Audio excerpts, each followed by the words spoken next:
What we'd like to do is we're looking at the business of journalism, which isn't doing particularly well, in case you haven't noticed, and how can Haas help innovate and come up with solutions that aren't out there yet to help journalism survive and thrive. And the only way to do that, especially here in Silicon Valley, right, is to make computer sciences and information technology a huge part of that process. So that's what we're thinking about trying to launch here at Cal.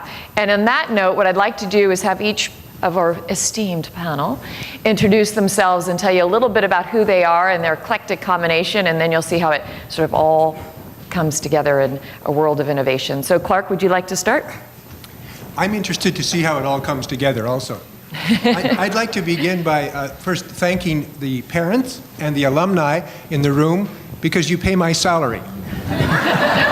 I teach here at the Haas School of Business. I teach design thinking and innovation, but I'm actually a transplant from the College of Architecture, where I both studied and taught. The movement of design thinking to Haas represents the look toward inventing the future. I believe all of us would agree that what we are trying to do is invent the future, and along the way make the world a better place, and I'm just old enough to say that and not be ashamed of it. Hi, I'm Paul Grabowicz. I'm at the Journalism School. I run the new media program there. My background is actually in investigative reporting, and I used to be the person who we would go to press conferences. I hated the TV people so much that I would like pull the plug out of the camera during a press conference. So. You're that guy. Yeah. That's good to know. Now I teach video, so go figure. Anyway, I transitioned from investigative reporting to computer-assisted reporting, which got me involved in online digital stuff way back in the late 1980s and early 1990s. And then I moved from the Oakland Tribune, where I was an investigative reporter, over to the journalism school and helped set up the new media program there. So that's me. Hello, I'm Victor Dallon. I am a social anthropologist turned photojournalist turned social media activist. Sounds pretty good, East. I've been working on this for a long time. It's all about branding. Most importantly, I am an MBA Berkeley Haas, and I'm now the founder and CEO of Dallon Networks, a small enterprise based in San Francisco with a bureau in New York and in 17 cities around the world, building online communities for large foundations and international organizations. We work for the World Bank, we work for the Gates Foundation, for the Ford Foundation, and quite a few others. Most importantly, I used to work also for Newsweek, for Bloomberg, for Wired. So I am the guy who also has both the journalism and business background, which of course is what we're talking about today. And I'm Manish Agrawala. I'm a professor of computer science here at UC Berkeley. And my main interest is in visualization. And this is the problem of taking data and turning it into imagery, often interactive imagery, that allows us to understand what's going on in the numbers. And so, I think the main goal of the kind of research that I do is to understand how interactive imagery communicates information. And it occurred to me a while back that this is also a big part of the goal of journalism. It's to communicate information to other people. And so I've been interested in journalism for a very long time. In fact, I spent my last sabbatical with journalists trying to learn how they communicate information to other people and trying to pull some of that into the work that we do in computer science. And so I'm very, very excited about this group here. Fantastic, thank you. All right, so how bad is the situation in journalism, the business situation in journalism? That's how bad it is. So it's really bad. This is newspaper, so this is Paul's world more than my world, which is a little bit worse than my world. But this is, if you look back to 1950, adjusted for inflation, we're now at 2012, which is where this stopped, below where we were adjusted for inflation as far as advertising revenue from 1950. Yeah, jaws dropped. It's like, ooh, that's not the business you want to be in. just in case. Students, what you don't want to do, no. Okay, so we've got to figure out how to make that go the other direction again, right? Here, just another example, just for fun, to bring down television at the same time. This is evening news audience for the last 30 years. And we went from, 50 million down to, what is it, 25, 23 million? So again, that doesn't bode well for television revenue either, needless to say, over that same period of time. And the obvious the obvious participant in watching all of that go down is the internet, right? And there's all these wonderful places where you can get news online, which is terrific. I worked with the bureau chief for the New York Times recently, and he was saying, we've never had more people reading our content. We've never had a bigger audience. So people want the information, and we've never made less money doing it. So that is where perhaps the Haas School of Business, Berkeley Haas School of Business, would come in and try to figure out how to fix that part of this problem, because the reality is the information is out there, people want that information, but trying to make money to do it is tough. So one of the ways to do it is what really Paul has been working on quite a bit, and what is going on here at Cal is the journalism school and also the Center for Investigative Reporting. These sort of in-depth, more thoughtful types of reporting that provides probably the most interesting information to us. I don't know. How many people are interested in the investigative reporting, the in-depth reporting versus the fires and the murders and stuff, right? I set it up a little bit, that question, but I'll still take it. But this takes longer and it costs more money, right? That's part of the problem. And what's interesting is the evolution of news. Paul and I have talked about this when I was just covering the earthquake in Napa, right? And we're supposed to be better at breaking news. We've always differentiated ourselves in breaking news. And I'm on the phone doing a phone interview with the anchor at NBC, and I said, and I was describing some of the things I was seeing on Twitter, right? Because I saw pictures. And he kind of wraps me up and he says, but the good news is we're not, as far as we know, there's not a whole lot of damage out there. We're in pretty, this was just sort of a rattler and wasn't a damage. I'm like, have you looked at Twitter yet? Because there's a lot of damage out there already. Even in the, at 4 o'clock in the morning, you were seeing it very quickly. So it's hard for us to differentiate ourselves from getting things done the fastest now too. Of course, it's not always correct on the news and on Twitter and social media, but there's a challenge there. And Paul, you had an interesting anecdote on that front too, as far as the announcements coming off of Twitter for different, we were talking about it at the last event we did. Go ahead. Well, I just want to reiterate what she's saying. Yeah, a personal anecdote, and it's kind of a news event, I guess. A number of years ago, one of my students was over in Egypt, supposedly covering bloggers, I thought. Turns out he went out and started covering protests, and he got arrested during the protests. And how did I find out about that? He was in jail, and they let him keep his cell phone. So he tweeted, "I've been arrested." And that's how I found out that my student had been arrested, right? So that taught me a lot about breaking news and Twitter right there. There was, nobody else was covering it, but because the police let him use his cell phone, we heard about it on Twitter's.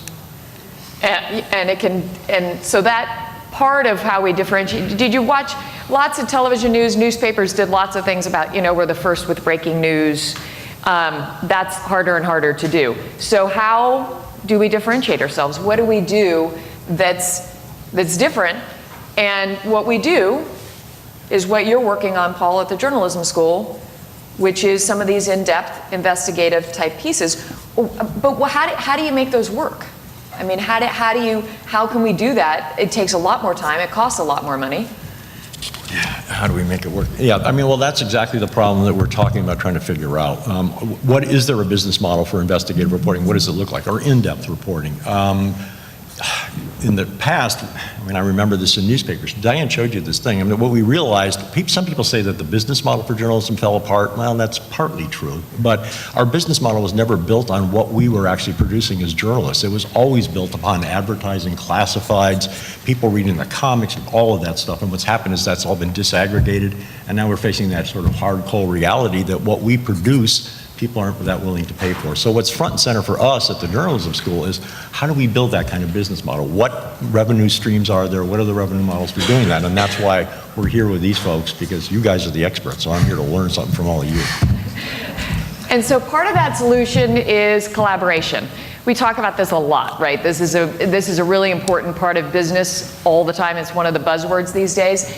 So one of the things we're all discussing here on this panel and what we're together, why we're here today, is trying to find a solution by pulling together the Berkeley Haas School of Business, the Berkeley Electrical Engineering and Computer Sciences, and Berkeley Journalism, Graduate School of Journalism. So what can we do? Can we take what Manish is doing and what Paul is doing and what Clark is doing, and then we've got the CEO in the audience to sort of, in the panel, to tell us how it all actually works.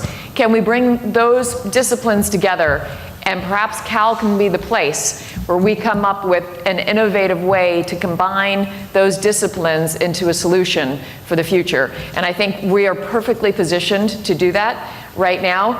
And Paul, I would ask you to start on this front.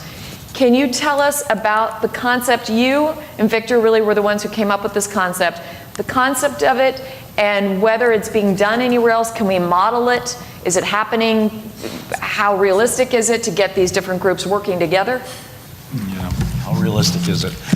I'm going to take you back to 1999. I actually came over here to the business school because we were worried back then about what's the business model for journalism.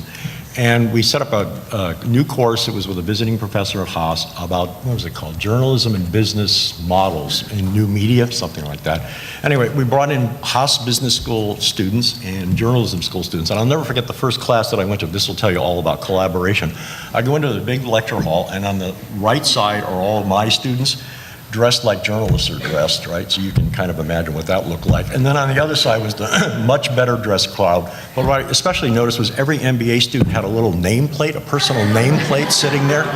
And when later on, my students, of course, came to me and said, well, when the hell are we going to get our nameplates like the MBA students, right? So that was an insight into the different cultures, if you will. But I will tell you, that was the best class that I've ever taught. The students got along amazingly, and they went out and studied startups. And what came out of that for me was the idea that, well, if you bring people together from very different disciplines, they actually get into problem solving in a way that you're not going to see just isolated in journalism or in the MBA program. So that was the beginning of it. And over the years, there have been like fits and starts of trying to do this. Other schools you'll see out there I've seen alliances, at other colleges. But usually it's around a particular issue like, well, how do we do breaking news? And it's maybe one school with another school, business with perhaps journalism or journalism with computer science. What we've been really pushing for is bringing together a multitude of disciplines, which is what you're seeing here, and really getting into how do we fix the problem of good, solid, in-depth reporting. And what struck me was, first off, it was actually Victor that came up with this idea. I didn't have to go to Haas. He came to us about this to start with. And then what really struck me was the receptivity of Manish, of Clark and Diane, of others, to this whole idea. So I'm really, really excited about this because it's a kind of collaboration that's very difficult to do in academia if you've ever tried to do it. We all have our own little sort of fixes on what our research problems are and how we advance in tenure and all that. But boy, you got a group here that is really excited about this, and that's what makes me excited about it. I think we're onto something that's going to be really, really interesting here. I agree. And we're calling it the Digital Journalism Innovation Lab because that sounds really cool. But I'm going to skip over my free speech movement. I'll get back to that. But I want to jump to Clark and talk about this. So this is the Berkeley Haas Innovation Lab. Has anyone been up there and checked that out? Yes, a couple of you. When you head up to the game today, it's on the Goldman Plaza, and you can peek in at least and take a look at it. This is a wonderful space that Clark is really the brainchild, and I've had the opportunity to get to use it this year with my class, where there is something about physical space creating collaboration and innovation in a different way than sitting in your seats and not being able to move those seats. This works well for certain situations, and then the innovation lab is for a different kind of setting. So since Clark is the guy who made this all happen, Clark, can you tell us first off about it? Sure. You teach design thinking, which we all use. I teach it too. And a little bit about what design thinking is, because I think it's buzzwords, but we're not totally clear on what it is and how it might fit into all of this. Lots of questions. Okay. Happy to try all of Can I interrupt for one quick second? Yeah. So design thinking, I'm not going to let him talk. If you see what he's doing right here, see all of his sticky pads? That right there is classic design thinking work. That is one of the steps. If you go into the lab ever, you'll see sticky notes everywhere over all the walls. And so he's putting it into practice as we speak. Okay, Clark, now I'll let you talk. We run through about 20,000 Post-it notes a semester in the lab. And I wish I could go up there today to give you all a tour, but since it's a game day and the Innovation Lab is in Memorial Stadium, I can't get in because I don't have a ticket. The Innovation Lab was created out of a collaboration, much as Victor was talking about. And I'll tell you the story of its foundation. It started about 4 years ago. This has been open for 1 year. But 4 years ago, one morning, some colleagues and I met with Rich Lyon over breakfast and said, we have this idea of creating a collaborative space. Would you help? And he said, sure, I'll give you $20,000. Then we had lunch with the Dean of the College of Environmental Design, Jen Walsh, and we said, you know, Rich Lyons has given us $20,000. What can you do? And she said, well, I'll give you a quarter of one of the studio's floors. That's about 2,000 square feet. We said, fine. Then after lunch, we called a startup that we knew had just failed and said, look, you've got all that furniture? So in less than a day, we created the first Innovation Lab.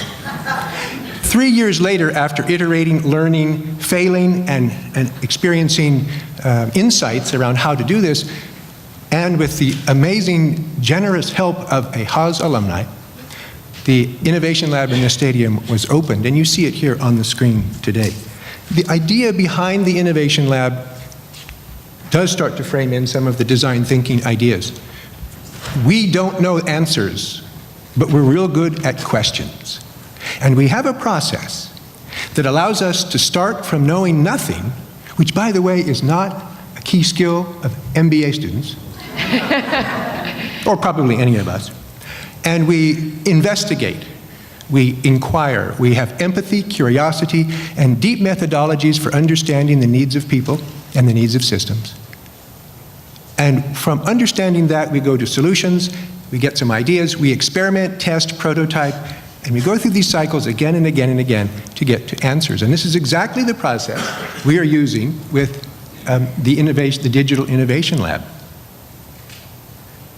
I'll stop there and we'll come back. Okay, fair enough. We'll keep on your sticky pads. We should have gotten different color sticky pads because that's usually partly how this all works. So a big part of this idea of bringing everyone together is obviously the computer sciences part of this. So Manish, can you fill us in a little bit on your role in this lab and this idea? Yeah, so I've been talking with Paul for a while now about the connection between computer science and journalism.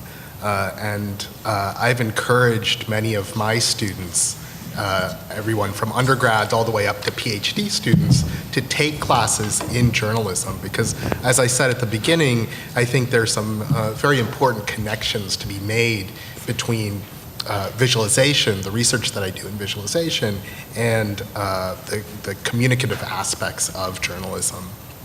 So, you know, based on those interactions with Paul, I think we got together, and Paul mentioned that he was starting to think about this innovation lab, and that got me very, very excited because I think really the potential of this lab is to bring together computer scientists, business students, and journalists, students in journalism to, you know, really devise new ways to, you know, build a business model around journalism. And speaking of that, one of the things we've talked about is some computer programs that could, just in a practical sense, right? Part of journalists' challenge are going through big data, going through all that, and some of the practical things that computer sciences can provide is programs that can help us get through massive data from San Francisco city government or from California. Is that part of what you're working on? Yeah, so we do several kinds of work in computer science that I think are relevant. So one of the things that we do is develop algorithms to deal with massive amounts of data. We're generating more and more data all the time. And the algorithms that we develop are designed to find patterns in the data. And so once we found those patterns, a key next step is to communicate some of those patterns and predictions that we find in the data. And so working with journalists on these big data crunching problems is, I think, one thrust of this kind of work. Another thing we do is develop algorithms and interaction techniques that allow end users to work with the data, to understand something with the data. So if you look online at the news today, there are now lots and lots of sites where they are including interactive visualizations that let you play around with the data and uncover patterns yourself in the data. And so a big part of our work is to develop those kinds of interaction techniques to help people understand. And that's all design thinking too, right? It's understanding how people work and how they make their choices. All right, so Victor, I'm not leaving you out, I promise. Victor is our sole CEO business guy on the panel, who's also an MBA grad. And Victor, I want to show this picture that you sent me. It's pretty intense. This is a project that you're working on, but you've also sort of run into the business challenges with this project. Fill me in a little bit. Well, first let's talk very briefly about collaboration. When you look at us, the four of us here, it looks like it's all, easy and, this is, pitchy, as they say, we all agree. But look at us. When you see on your right, Clark with all his notes, and the extreme is Manish with just his cell phone, analog, digital, and a combination of both in between here, that I think describes who we are. We come up with different parts of the world, different... There's your visual prop, okay? There's Clark, there's Manish, and here's Paul Grabowicz with his stupid reporter's note. And Victor with a cheat With sheet on the NBC, which phone. was a nice little plug for me. So collaboration is something that we do, of course, in our business. As I said, we're based here in the San Francisco Bay Area. We have an office in New York. We have 17 bureaus, in Mumbai, Jakarta, Nairobi, Lagos, Sao Paulo, Mexico City, literally all over the world. So we're talking about collaboration. We know how it works. But at the end of the day, it's also a business concept. And this is an example that Diane is highlighting here. When I was a photojournalist, I spent quite a bit of time on assignment for the WHO, the World Health Organization, reporting on psychiatric disease and mental hospitals in the developing world. And looking at those pictures, I realized actually there was a need now to publish those pictures in a book. So I did the mock-up of this book, and I came to a publisher, one of the leading publishers in photographic books, and their reaction was very simple. If you were a very well-known in photography, let's say Henri Cartier-Bresson, William and Jane Smith, we would publish this book right now, and it would do very well. But you're not well known. So considering that you are not as well known, if you had come up with this quality of pictures with your girlfriend, preferably in the nude, we would publish this book as well, because it would be very good. But since you are neither one, this is not working, so we have only one recommendation for you: self-publish. And this is really where we're going with this new digital media and new media, where journalists who are really drilling into one particular issue area need actually to self-publish, self-distribute their work to get any impact. Now, there's nothing wrong with that. You can go to Indiegogo, of course, it's a Haas enterprise, as you know, and do a crowdfunding to publish your book, but then you happen to be stuck with 5,000 copies of your book in your garage. And what do you do with that? Who has ever imagined that a journalist should also be a very good salesperson and a distributor of his or her work? That's where we are stuck with this. So the way we're looking at this, it's not only a news problem, a news aggregation or a news reporting problem, or it's not only about investigative reporting, it's about finding a new business model that actually allows to monetize the distribution of the news. That's really where we're coming up with that. And Diane said it very nicely a few minutes ago. We have actually so many people who want to read the New York Times. Nobody wants to pay for it. That's where we're coming in. And so speaking of that, Clark, I saw you taking lots of notes during that process on your sticky notes. But this, what everybody's talking about, to me, all funnels down to this design thinking, right? We've been thinking about this problem a certain way, and we've got to think about it and use our design thinking model at Haas to apply, to try to figure out some solutions to this problem. It's important to, when we talk about design thinking, someone once said to me, well, where's the design doing? But by the way, one of the reasons I'm using sticky notes is because I lost my cell phone last night. But I do use them all the time. I still remember how to write. The design thinking model, and why is it valuable, is that it gives us a structured way to think about the things that we don't know much about. It also gives us the capacity, and this is an important one in this particular project, to examine the orthodoxies of an existing industry and understand what is holding back the thinking, the industry, or the business practices of a particular segment of the economy. So an orthodoxy is an unexamined, deeply held belief that has operated in industry in the past. And yet we're still hanging on to the revenue models, we're still hanging on to the distribution models. And by the way, I love reading the New York Times for free. I love listening to music for free. I love paying $1.99 for a huge novel on Kindle. I'm as guilty and as excited about the evolving nature of these problems as any of us are. And what the design thinking model gives us is a set of tools with which to look at these kinds of problems and envision a new business model and new revenue sources and new ways of collaborating. Now, this last one is important because actually we've all mentioned this idea. And collaboration relies on diversity of thinking.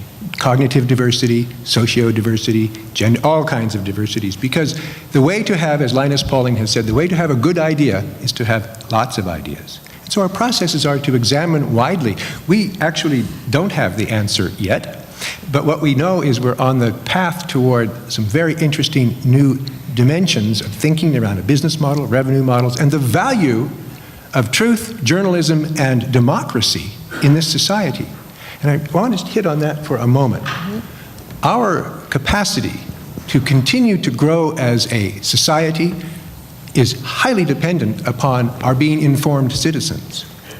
And the value of journalism and knowing the truth, not just getting something quickly, is rooted in our future and our ability to maintain objectivity, our spirit of optimism and growth, and to be able to take care of a broad swath of society. So this kind of initiative, in my mind, is an essential element of maintaining our society and growing it. It's not a single source culture that drives, certainly California. More than half of the citizens of our state are not white. 40% of people speak a non-English language at home. So we have this wonderful opportunity to integrate what is new with what we are learning about what doesn't work in the past and create new models that create great value. And when we're really searching hard for those in the design thinking model. One last point. We've been working a lot with left brain skills that have created the Industrial Revolution. Those assumptions are being questioned. And now we're looking to, you mentioned right brain, left brain. We're counting more on building up our muscle of right brain skills, comfort with ambiguity, visual thinking, multiple solutions, nonlinear thinking. And these are the things that are giving us access to new ways of thinking and of doing. So on that note, Clark, that comfort with ambiguity, have you found that challenging since we have lots of parents here today? I find it always really interesting teaching in the business school. There's a lot of very, objective classes in the business school, right? You've got accounting and finance, and there's right and wrong answers. And the class I teach, media consulting, using design thinking. So what I teach is how do you rethink really how to market and PR a company that's having a problem? How can you get into the human-centered design thinking, talk to the real people who are really using this product and really do it differently? But the answer isn't a number, right? And so it's really challenging for students not to be able to, it's very hard. Grading is different, it's more subjective, it's more, were you willing to go outside the box when we've been teaching, just get it right, just get it right. Especially students here at Haas, they've done exceptionally well in high school, in their first 2 years of college, if they're in the undergraduate program or getting into the MBA school, so they're very competitive. Do you find that part of what we do? I find it challenging, I was just curious. It is challenging, and I don't know how many of you know the defining principles of Haas today. There's 4 of them, and they sound really different than I don't have an MBA, I'm an architect, but they sound really different than when all of you got MBAs. Question the status quo. Have confidence without attitude.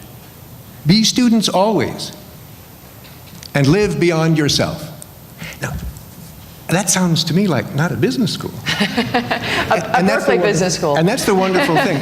Things are changing, and that we have these conversations around design thinking and different methodologies in the business school is quite notable.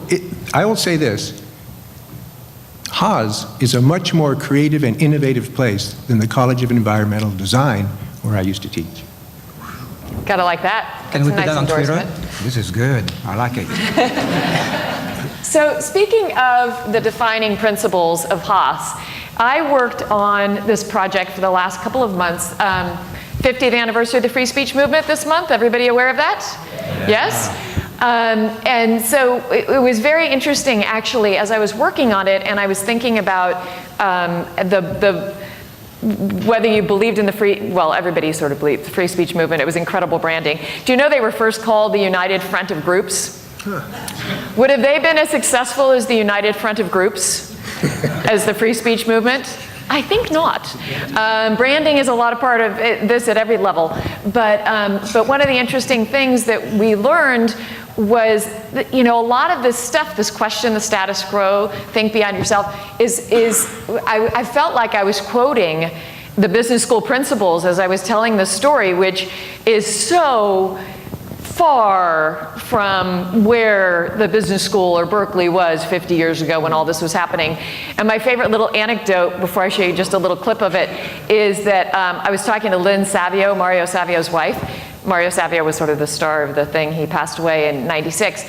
And she said they were putting together a group, and the university was embracing the free speech movement and inviting them back, and had events last weekend.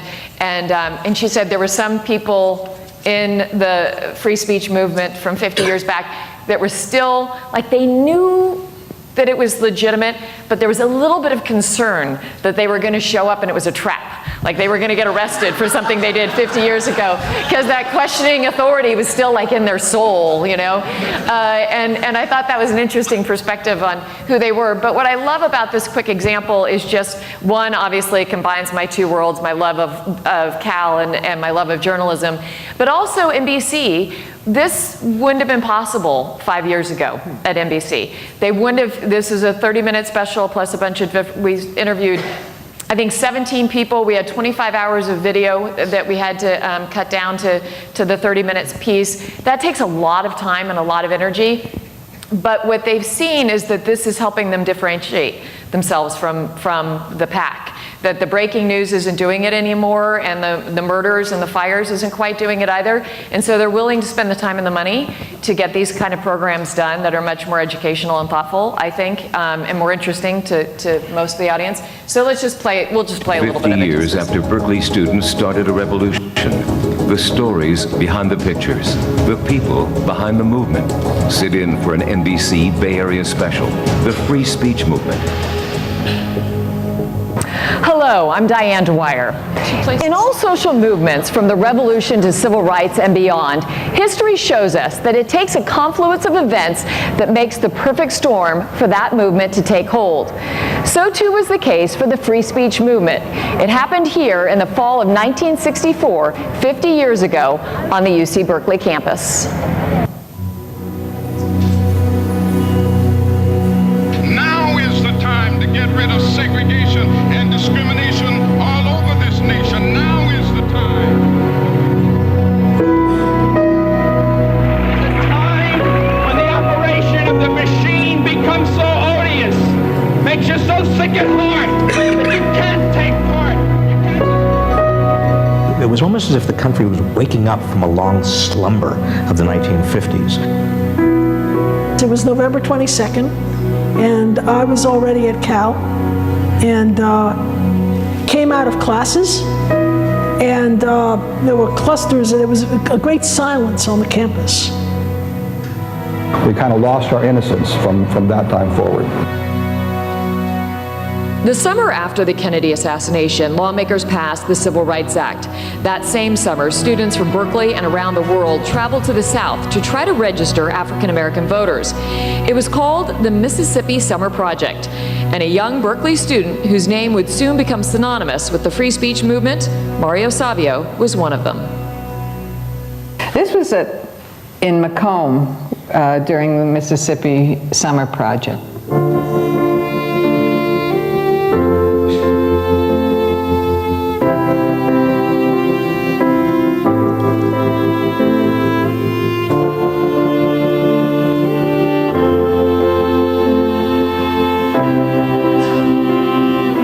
Not understand the free speech movement if you fail to see that it's a continuation of the civil rights movement. We were part of something bigger than us. You know, there was a civil. So that's just the beginning of the piece, but you can tell it took time. It brought us back to a different place. It also, what was interesting about it is, and I went to school here, and I didn't realize quite that it was really a 3-month movement. And the connection, as Professor Searle said, to the civil rights movement, that's really what it was about. And the anti-war movement that grew out of it afterwards was certainly, I mean, it certainly propelled the anti-Vietnam War movement, but that's not really what it was about. It was really about some people setting up tables on Bancroft at Telegraph. And the university saying you can't set tables up there anymore, and they thought, we just came back from Mississippi where people were being killed and you're telling us we can't set up tables? And it's interesting to think about it now when you walk through Sproul Plaza, and that's so much of what it represents. But what it also talked about, Searle, by the way, Professor Searle, who was the last guy talking there, he started at Cal in 1959. And he is still teaching. He is 82, and he is still teaching here philosophy, and unbelievable. I emailed him afterwards. I said, I want to go in and sit on one of your classes. He was so engaging and so just passionate about what he teaches. But what the free speech movement did do to Cal, and there are folks, we talked to people who were very unhappy with what it did to Cal. There are two sides to the story, but ultimately, fundamentally, what it did was it created an environment of questioning that status quo, what we're talking about at the Haas School of Business and throughout the whole university. And people know that as part of the DNA of UC Berkeley now. And that's really where that started, and then it went in a bunch of different directions, and now we're probably somewhere in between. It's not quite. It's very interesting talking to people from the Midwest who think Berkeley's really nutty, and they can't imagine people sitting here in normal clothes having a conversation. But that's mostly what's going on still at Cal. So anyway, so that sort of gives you an idea of some of the things that are being done differently, I think, in journalism, and collaborating with the university, and obviously we had to tell the whole story. We weren't being paid by the university, but it provided some insight, and now we need to find the business model to make that work as well, but it's still doing better. We get more viewers watching that than we do getting murders and fires. So that's that's a good sign, I think, for where we're going. Okay, so on that note, I would like to open it up for questions. But Manish, I wanted to just wrap you back into the conversation a little bit. Can you give us some examples? I know you've worked with this. I love the whole thing of sort of the human interaction with the computer, because it's big data is all the numbers, but there's stories behind those numbers and stories in how people interact. Can you fill us in on some of the projects you've done there? Yeah, sure. So we've done several kinds of projects. One thing that we've spent some time on is to try and increase engagement from audiences in interacting with visualizations that we push online. So we'll take a data set, let's say we did this for the Olympics last time around. We take the gold medal counts and build interactive visualizations showing gold medal counts for each of the countries in the Olympics in each sport. And then we had a way for end users to leave comments on different views of the visualizations. And what was really interesting to us about that was that the users would start to find interesting patterns and mention those patterns in the comments. They were building hypotheses. They were doing data analysis. And then other users would come and see those hypotheses and provide evidence for or evidence against those hypotheses. And so this is kind of a social way to do data analysis with end users, kind of, us as computer scientists, but maybe journalists could also be involved in curating the data and setting up the visualizations, but then allowing people to come in and work together to analyze it. That's one example. Great. Okay, so on that note, I would love to open it up to questions, and we can keep talking if we don't, but there is a mic. We're recording this, so we're asking if you don't, I know that's sort of a hassle to get over to that mic, but if you can do it, that would be terrific. And feel free up there too to come down to this mic here. Thank you very much. Thank you for a wonderful panel. I'm Katie Dickinson. I've been a blogger for 10 years in 3 or 4 or 5 different locations, most consistently on my own blog. But what I see is not, you're talking about murders and you're talking about, violence. Mostly it's scandal and cats, which really drive traffic. But the thing that Cats especially. Yes. Right, but I read Feedly. I probably read 500 articles a day. And what I read when somebody does something is in-depth reporting and analysis, because I don't have time to do it. And when I do in-depth reporting and analysis, that's what people read on my blog. Biography, and bringing together things. So I've got a set that I'm doing on notable women in computing, putting together information that people haven't seen as a unit before. And that gets as much traffic as Scandal and Cats. So, and that's sort of exciting, right? Because we're able to track that, and that's a little bit, Manish is talking about doing that at an even deeper level of the visual connection, because if we can figure out that that's what people are paying attention to, and you've got it on your blog, it's much harder on television or newspapers to know what people are doing with the content we're giving, except for when it's online, that once we realize that there's what we're doing now, that there's value in that, then that will be what we start doing more of and creating the business model for that instead of for the fires and mayhem. Well, and every once in a while somebody in regular media will pick something up and they'll call me up and they go, "Can we interview you?" I'm like, "Oh, sure, absolutely. It's only my 6th blog, but sure, Right. absolutely." That's the reality. Yeah. Thank you. Yes. Yes, I'm a physician, and this is a completely different world for me, but what I do, it's all the bottom line. Does the guy get better? Does he get cured? My question to the panel is, please tell me your model of how you're going to make money off of this stuff. How are you guys going to be viable economically? That's the Haas part of it, right? So, Victor, why don't you jump in, Mr. CEO? Well, that's the paradox to reinvent a business model for the media and news reporting and investigating. We need also to reinvent a business model to make this discovery possible. Well, we have some very strong assets. Well, first we have parents and alumni and parents and alumni who would contribute to this center. More than that, we have also what we call branding here in business, but the reputation of this university. We are the only university in the world that has a terrific school of journalism, a wonderful department in computer science, the best business school in the world, I think we agree with that, and, as we say in real estate, location, location, location. We are the heart of where this disruption in media is happening. So we have all assets in front of us or in our hands to make this viable. Now, I can give you also an example. This disruption is happening not only in the US. We talked about the New York Times, about NBC News, but it goes much further than that. Let's talk about newspapers in Japan and, of course, in Europe. They're all struggling with that. So our concept is also to bring in executives from those media companies throughout the world to come here and learn about innovation, disruption that you find at Haas, and understand how they can bring back that to their business and hopefully also, in their turn, reinvent their business model. And Clark, do you want to throw in, I think that part of that question is sort of, so we can create the lab here, but how do we create a place where we can actually make money long-term on providing this kind of content? Well, like a physician, when you find an operation or a procedure that works, you then start to use more and more of it, and you find value in it, and then you monetize that value.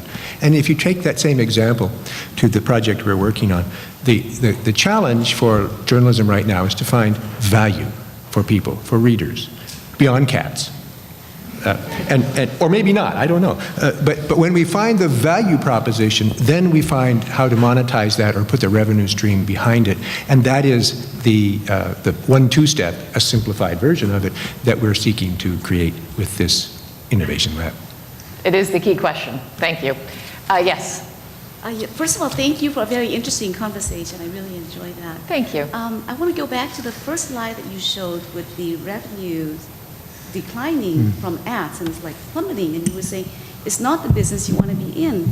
And yet you see some prominent business leaders buying up newspapers, like Warren Buffett buying a lot of newspapers, and Amazon recently bought the Washington Post. So I was wondering, what is the business strategy behind that, and are they managing to turn those businesses around? It's a good question. Paul, you got some thoughts on that one? Right. Great. The journalist gets to talk about the business model, right? Yeah, I mean, that's okay. So the Washington Post, what he's trying to do there is really transform what that news organization is. And the hope is that publication already has a brand, it has an openness to digital, and that he'll be able to turn that ship around. Bezos I'm talking about here. Buffett, that's a harder one. I mean, who am I to sit here and say that Warren Buffett's making a mistake? But investing in newspapers, unless you're going to do a fire sale of some kind, I don't really know what I can't see it. And I mean, if you want look at what happened in Orange County with the Orange County Register. You had a very, very similar sort of play down there. A guy came along, he invested a ton of money in the Orange County Register, in the print product. That was their big emphasis. And now they're being forced to sell off chunks of it left and right. They're laying off staff. It's just a losing proposition. I hate to say it, but my blood was in print newspapers. Believe me, I hate to sit up here and say this, but if we don't make that digital transformation, it's just not going to work. And every number shows that it is working against print newspapers right now. There's just nothing out there that you can point to. Circulation, advertising, you name it. Digital is improving. It's just not improving enough to make up for the losses that are occurring on the print side. So I can't speak for Warren Buffett. Again, I mean, maybe we can get him to invest in our little operation. But what my guess is part of what he's buying is the brand. Right? There is a brand. It's sort of the idea of Kodak, right? And Kodak didn't understand. They thought they were in the business of making pictures as opposed to the business of making memories. And so they stuck with pictures, and they stuck with, and didn't go digital. And obviously they no longer exist. As opposed to understanding the brand of what he's buying is actually pretty valuable, and maybe he sees that we're going to be, you know, what the next iteration of that's going to be, that is still worth it, even if it's not going to be in paper anymore. I don't know, I'm just throwing it out there as a thought. Let me add one thing. I mean, newspapers are still profitable. Okay, I mean, that's still, you can still, they're not the 20% margins that you had in the past, but they're still profitable, and the smaller papers in particular are very profitable, and that's where you're seeing less competition from digital. The metro papers are the ones that are really getting clobbered. The New York Times is doing relatively well, and Washington Post, at least if they can turn it around, would do relatively well. It's that middle level, and that's, I don't think, what Buffett's investing in. He's investing in the smaller papers. And you can make an argument that they're still going to churn money out. There's just long term, it's really difficult to see a future in print. I was just wondering, is there any transparency on their financial reporting so that you can see how well they're doing? Are they turning around? Oh, yeah. Yeah, I mean, some of them are publicly traded, so you can look that up, yeah, sure. Yeah, you can see what kind of money they're bringing in. Yes. Hi, greetings. I'm Lori Cohen. Greetings from the East Coast, Rutgers University, where I'm a sociologist. Deeply interested in collaboration, where I'm currently analyzing and evaluating a lot of big data, and looking at a collaboration in our schools of social work, law, and medicine. So I'm wondering, recently submitted a grant with the Hope and Optimism grant coming out by Templeton. Just wondering what factors you see enhances for the panel and or constrain the collaborative process. Any thoughts on that? What I want to do is combine the efforts. I mean, I actually exactly think, where I'm going. Yeah. Thank you very much. No, I mean, I think if we can combine in law school and medical schools and absolutely, I mean, we have models in that. Right. I mean, that's the whole idea, right? I mean, who wouldn't want to be able to go to school where you can learn, you're going to come out a much more thoughtfully educated person if you can have some, even if you're not in that school, being in a classroom with someone who's a medical student changes your perspective. Exactly. You know, so yes, I think we should probably talk. I don't want to diminish it. It's really hard. Different disciplines have very different research agendas, different tracks for getting to tenure, the graduate. A couple of things I would say. One, get the students involved. The students will drive this more than the faculty. It is our students. It's our grad students in law, legal, and medical residence. What you'll find is, we've talked even about doing mixers, which makes perfect sense because my students are overwhelmingly female and theirs are all overwhelmingly male, so who knows? But I mean, you got to start on that kind of level. But the other thing is, frankly, the one thing will solve all cross-disciplinary rivalries and whatever is money. If you have money, everybody comes to the table all of a sudden. So that's going to be the key thing, and that's going to be our challenge in this. Go ahead. Thank you. Okay, so I'm a 10th grader in high school, and I'm taking a journalism class. I'm going to write for my school newspaper next year. So you're the one. So I was just wondering if any of you have heard of the the online news site called Vice. For those of you who maybe don't know, it's like an investigative journalism site. Like one tab, you can have a story about like a dog riding a skateboard, but you can click on the news tab and then you'll see like something about like ISIS, and they actually have like people like down on the ground there and like doing a dangerous job. But I was just wondering if you think that maybe that's like a type of journalism that will take off. Any thoughts on that? Anybody want to jump in? I think that what you're identifying is a source for making meaning out of the stories that are in the world, and Manish's anecdote about aggregating data into visualization, and then people can begin to apply meaning to it. I think, short answer, any site, any source that helps you or any of us make meaning out of what's happening in the world is of great value.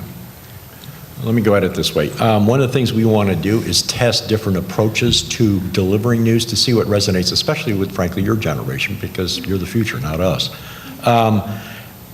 Vice, there's a lot of layers to this, but what Vice at its heart really is doing is it's very personal approach to the news. The reporters are in the story, and they're not in the story in the sort of stand-up. Sorry, Diane, but the classic sort of TV approach. Vice is the absolute antithesis of that. The reporters are very engaged in the story, and they're not acting as objective reporters. I mean, there's good and bad to that, right? But the point is that it's engaging your generation, I think. Vice certainly is, from every number that I've seen, in a way that traditional television news is not.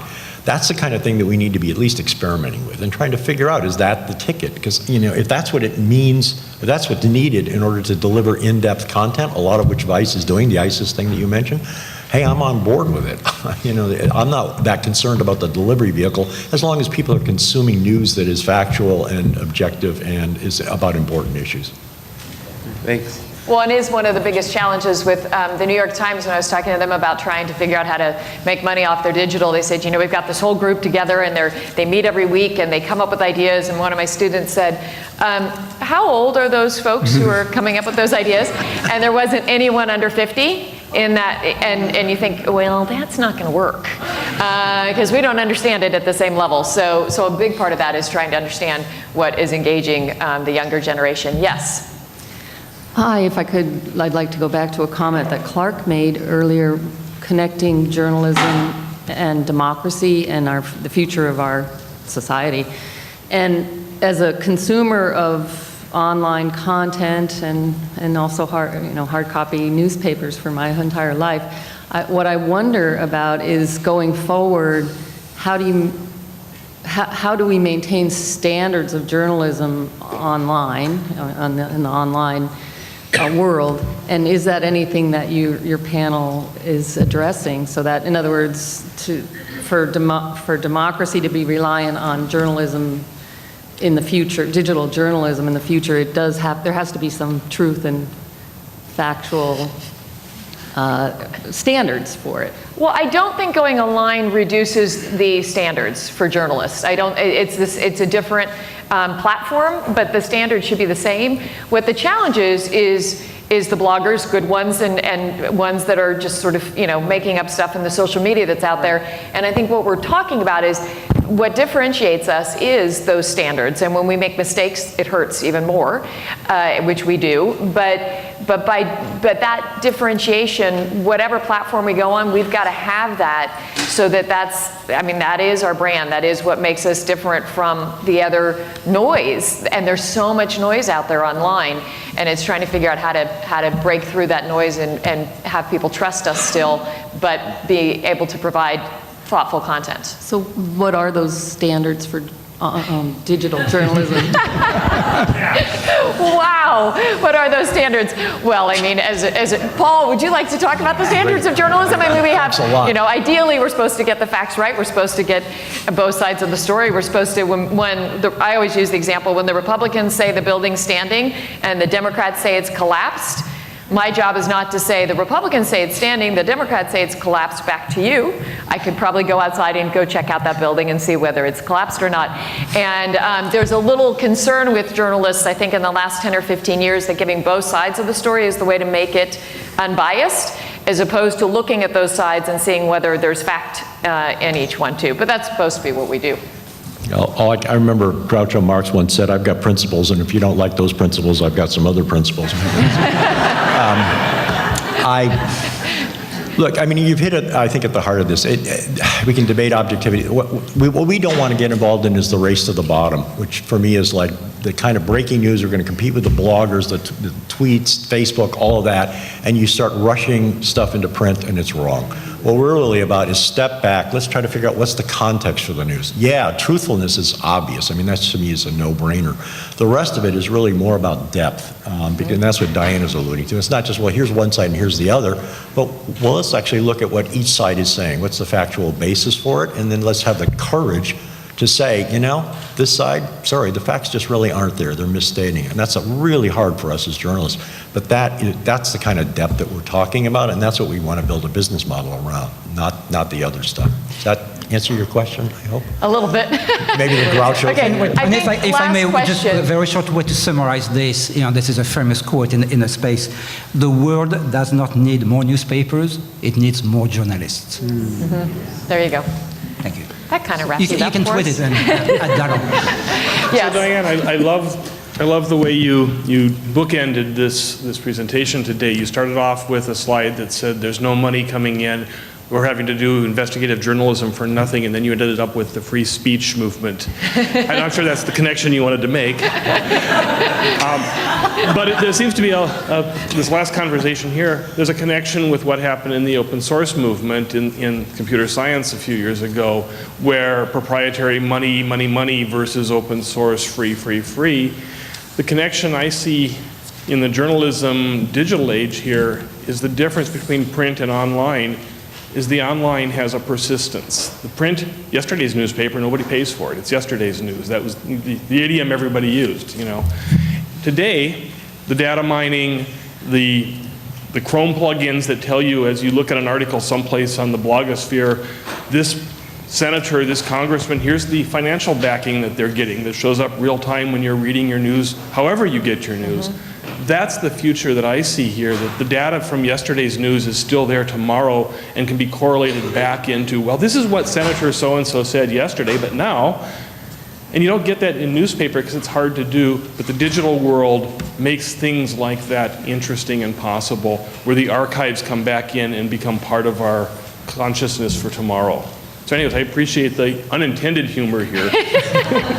Thank you. Thank you. Let me bookend that. Manish and I have talked about this. One thing we're interested in is developing an app that goes out and looks at campaign contributions, votes, who's lobbying on what side, what financial interests do politicians have, scoops that information up, pulls it into some form that's easy to read, and then it appears as part of any given story, but it's also the journalist's responsibility to go in and dig that out. And that's what computer science has that we don't, is that ability to write those kinds of algorithms to do that and make our job, frankly, much more efficient.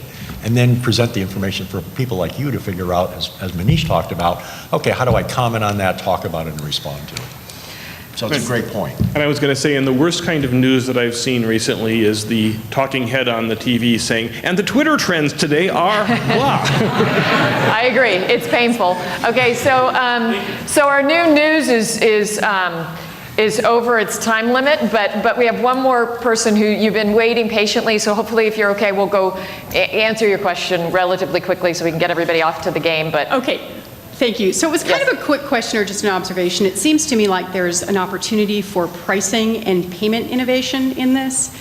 Because like if you look at New York Times versus Yahoo News via Facebook, which is where I get my news, I mean, I know which one is higher quality, but I'm not willing to sign up for a contract that's $20 a month for an entire year or on an ongoing basis, and they even make you pay if your card expires. You know, so you're in a contract, but there's no option really to buy small payment. You know, if I want to pay 25 cents for an article, if there's so many readers, why is that option not available? Just seems like an opportunity to me. It's a great question, and I do know the New York Times has looked into it, but Manish, do you have any thoughts on that? Yeah, well, so I think, you know, the idea of these kinds of micropayments for news has been around for a while, and I think it's compelling to many of us. I think the organizations that have tried it have found that when you put the requirement of a small payment for news, people start having to make the decision about whether it's going to be worth it or not. And they often choose not to go and, you know, pay the money and get. Well, I wonder if there's a way to sort of get that psychology out of it and somehow allow that micropayment by click or something. Yeah, and that, you know, I think that's a question for all of us that we'll be looking at. Problem is banking fees. That's why. Right? I mean, PayPal, credit cards, the transaction cost is too much. So somebody can make a deal with banks and work out the transaction fees. Yeah. It's an experience good problem too, which is you don't know that you want it until you. All right, we're going to wrap it up. Thank you so much.